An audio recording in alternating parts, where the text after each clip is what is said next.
Hi, this is Alicia from God's Handling Mind Life Coaching Service. I want to share with y'all today why I don't have girlfriends.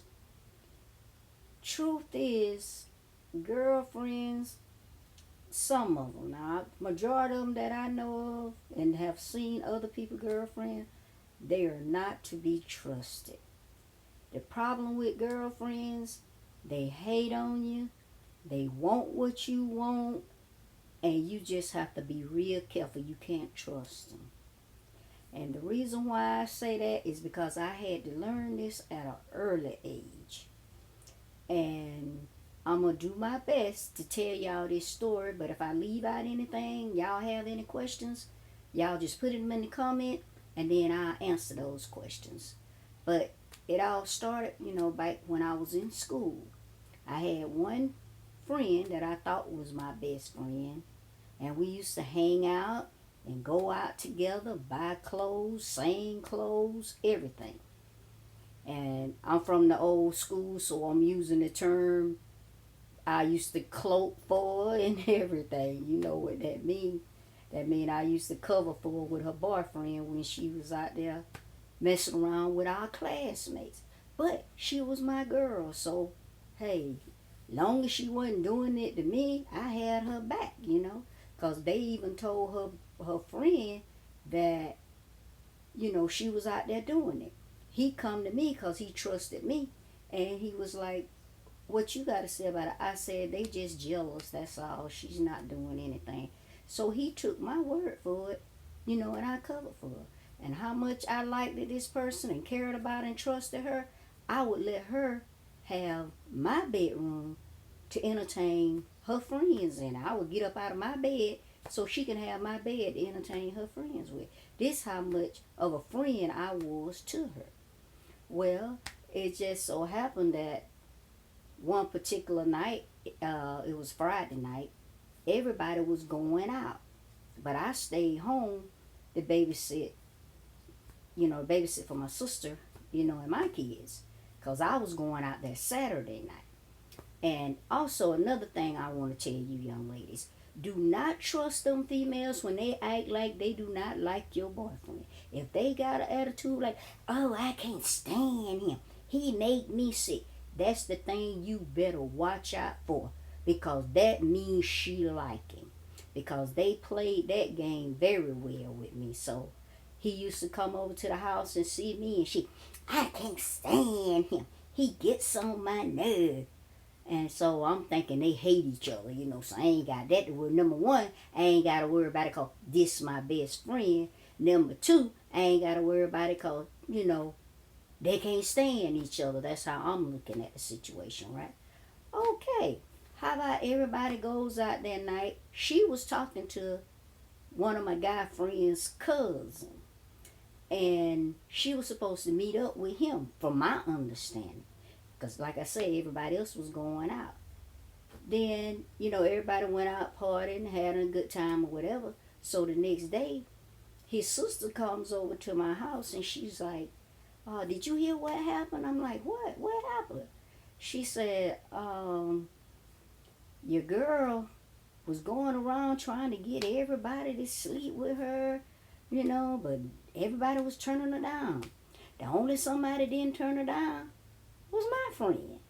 And I'm like, what? I couldn't believe that. No, not my friend, and definitely not him, because they can't stand each other. No, girl, you got that wrong. She said, yes, they did, too. I even told my mom about it, and mama told him, you wrong for that. You my son, I love you, but you wrong for that. So, but, this happened after they all done came home. I kind of jumped over the story a little bit, but backing up, okay, when she came home that night, no, that morning, they brought her home that morning. Him and his brother-in-law brought her home that morning. I'm wondering why they bringing her home and not the cousin. But the reason why they brought her home, they say he had to leave and go back. He was in the service, so he had to go back to the service. So that was the reason why they bringing her home. So I ain't think nothing about that.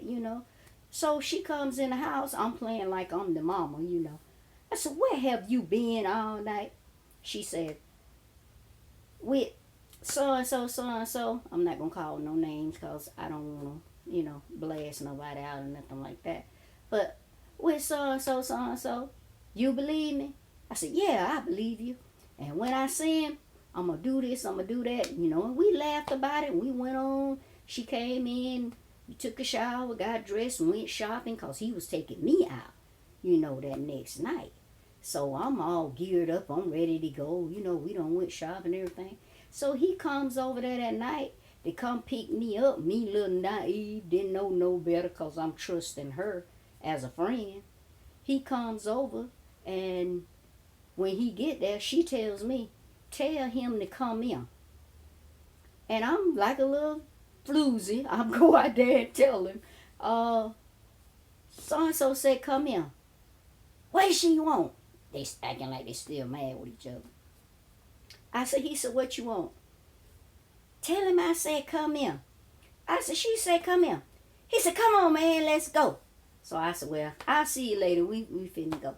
So we left, went out, had a good time. Me, his sister, her husband, and him. We went out to eat. Then we went, dancing or whatever. But everybody else so tired because they went out the night before. But I didn't go out. So they want to go home. I'm not ready to go home. I want to go party.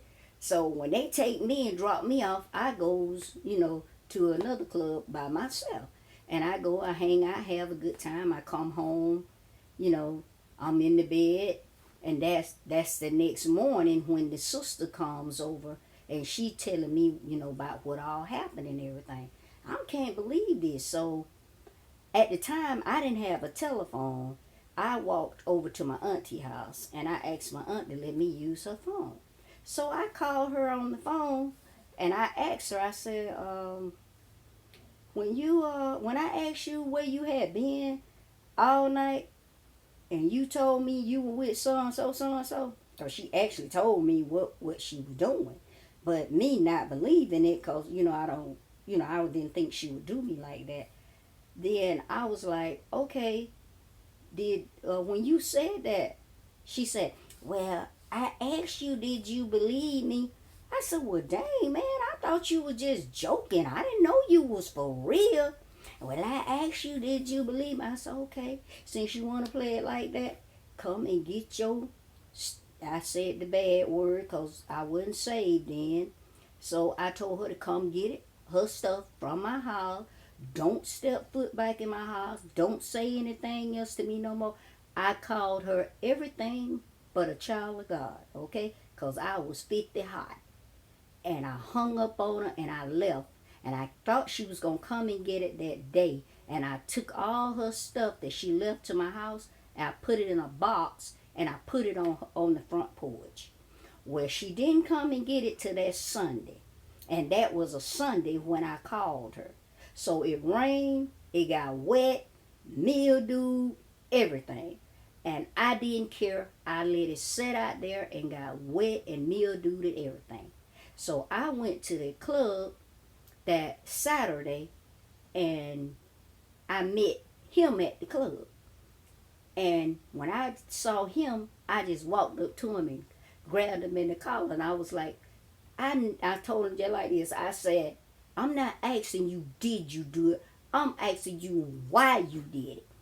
And he went to talking like, well, she was going around talking about, if you sleep with me, I'll make you forget about faith. And I'm like, so you had to sleep with her to prove what you already knew? Everybody else turned her down. Why you didn't turn her down? She didn't want to come out of me. She didn't want to have the room. I just